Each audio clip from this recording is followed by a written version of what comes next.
nag-start siya ng bigay ng itlog. So, update natin ang ating manok kasi narinig ko siya guys. Sobrang ingay.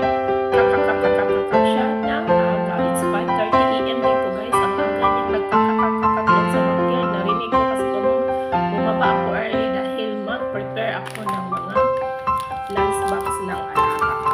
So, ngayon, check natin siya sa backyard kung anong ginagawa niya sa kakakakak niya guys. So, tingnan natin si Wow! So, ito na guys. Ito na, natapos na siya ng itlog. Bumaba na siya. So, ito na nga guys. Nadagdagan. Diba? Anim na siya guys.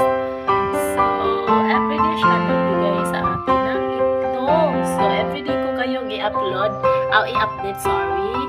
Hanggang sa, ewan ko kung maglumlum ba siya dito guys. Pipisain ba talaga niya to? Gawin ba niya itong itik o hindi? Kasi ang sabi ni Amo is hindi daw. Kasi daw wala siyang maipapa ba? Walang lalaki naman.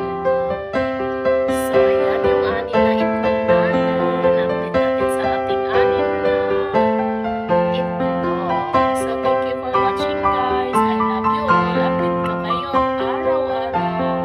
So, thank you for watching. I love you all. Bye. God bless.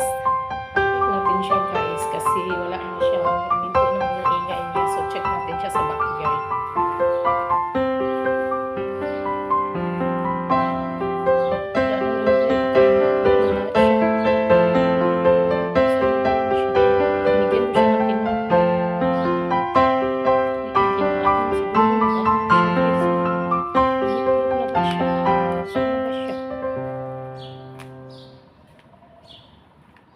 Andoon na nga siya guys, oh.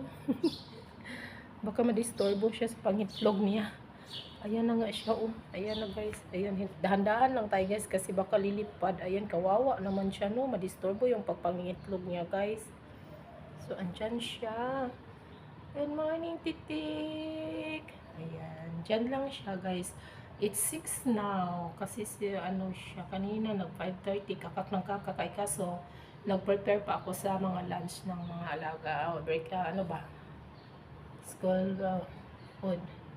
Ayun, nangingitlog na siya. Hello darling, early ka nag-itlog diba?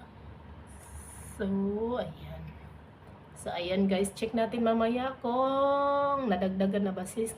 Ano siya, pang-anim siya ngayon diba? So, check natin siya guys pagkatapos niyan kasi kawawa naman siya pag nilidisturbo natin, hindi siya makakonsentrate. So, check natin mamaya guys. See you later guys. Thank you so much. Bye!